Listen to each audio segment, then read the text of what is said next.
प्यायलेली गाय ही अशक्त झालेली असते, तिची ताकद कमी असते आणि दूध उत्पादनासाठी तिला शक्तीची गरज राहते.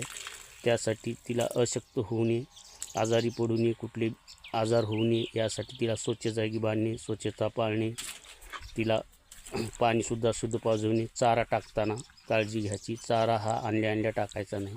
आपण चारा आणून टाकतो त्यावेळेस काय असतं, चाऱ्यावर बरेच छोटे मोठे कीटक असतात, माव असते आणि तो चारा टाकल्या चारा जनावर खाल्ल्याच्या नंतर ते किडे वगैरे पोटामध्ये जाऊन तान्या गायचे किंवा दुधाळ गायच्या आजारी होऊ शकते. दुधाळ गाय किंवा तानी गाय आजार झाल्याच्यानंतर तिच्या दुधामध्ये तिचे ते काही विषाणू घटक जर आत आले तर तेच लहान वासरू दूध पित असताना वासराच्या पोटात जाऊन वासरूसुद्धा बिमार पडते.